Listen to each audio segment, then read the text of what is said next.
The Pixel 3s came out in October of 2018, and it's been about 9 months since then. With the Pixel 4 on the horizon with that teaser coming out, let's take a look and see if these phones are still worth taking a look at.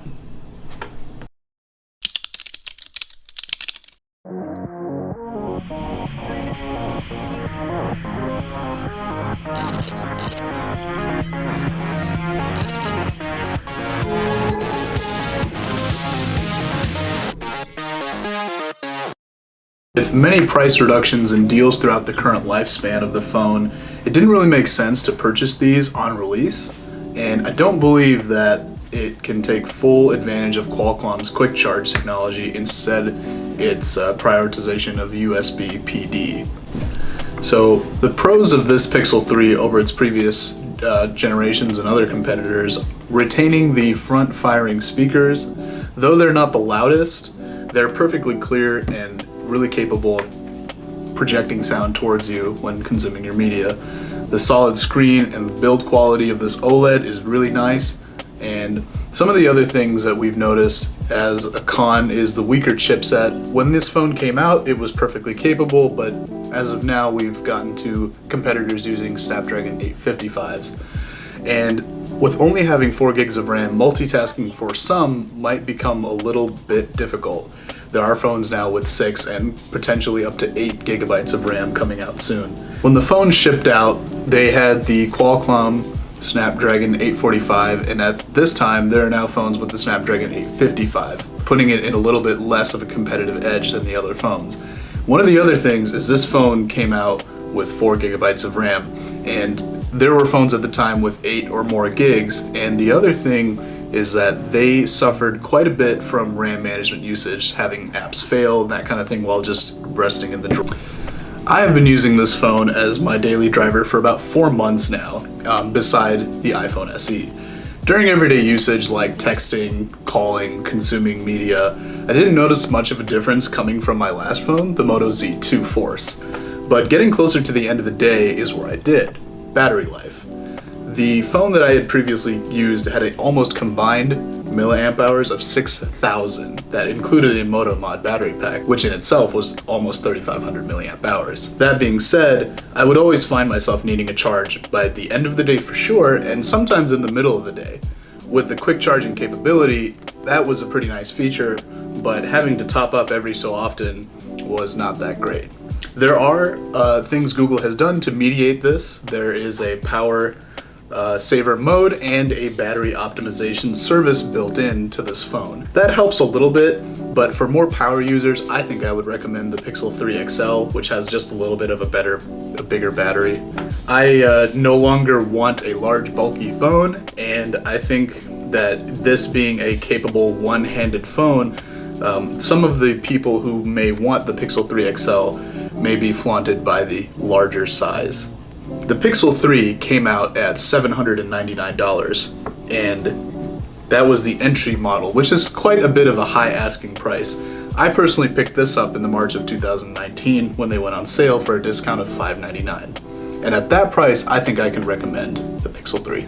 Switching to the Snapdragon 670, leaving only one selfie camera, might be a loss for some, but you can retain the rear cameras as well as the night mode and the ability to store photos to the Google Cloud, unlimited, though at only high quality, not original. The batteries in both of those newer models are quite a bit larger than in these original phones. Hey everyone, this is Adam. I'm the editor and creative director here at Technowalla, and I'm the one that actually has the Pixel 3 XL.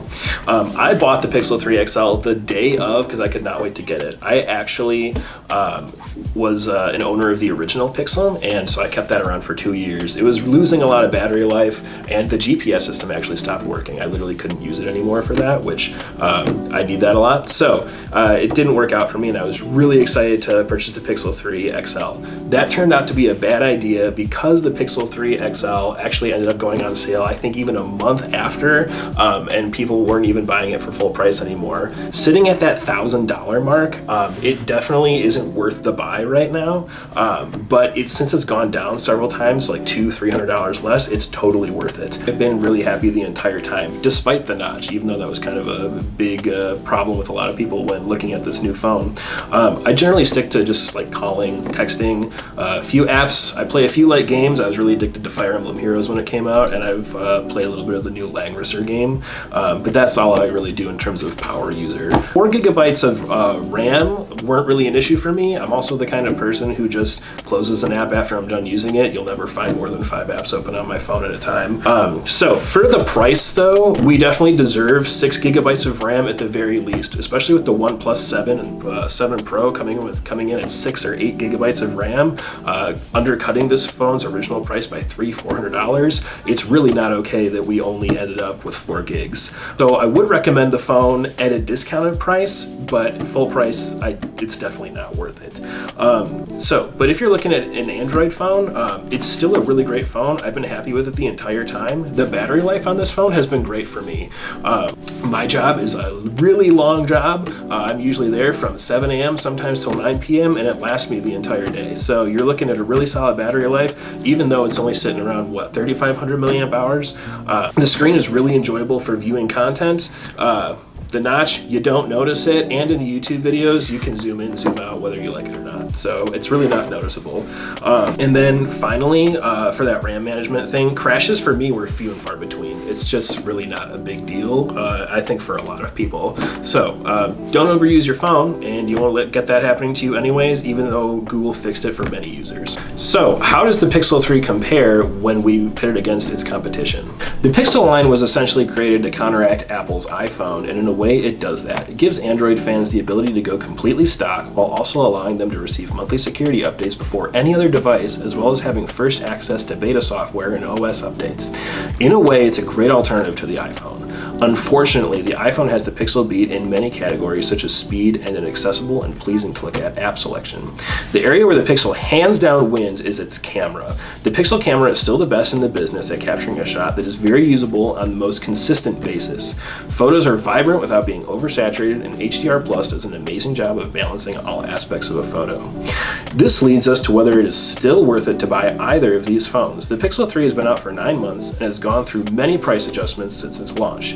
It's a solid phone that can often be had for a deal, but with the Pixel 3a recently launching with a headphone jack, and the Pixel 4 officially being teased by Google, you only have the decision of what you want in a phone. The Pixel offers great utility for the price with a headphone jack and Pixel cameras, but lacks the quickness and front-firing speakers of the flagship models. The Pixel 3s do a great job of being a standard daily driver if you aren't constantly on it, switching between apps. If one of those sounds like an option to you and you aren't interested in always having the latest model, you can't really go wrong with this phone, especially if you're looking for something other than an iPhone, though the OnePlus 7 still remains a very viable contender at the end of the day. We've got 2 great sets of phones here. 2 different sizes for 2 different users. Both we have praised and criticized for different reasons. If the design of this phone was one of the most important factors for you when deciding, there is a chance with the Pixel 4 refresh that some things may change, such as the notch. That being said, if it was related to price and $799 was a bit too high to start, the newer 3A and 3A XL models start at about $399 and $479 respectively, larger than in these original phones. So let us know what you think in the comments below, and don't forget to like and subscribe and check out the links to get your own Pixel 3 and 3 XL.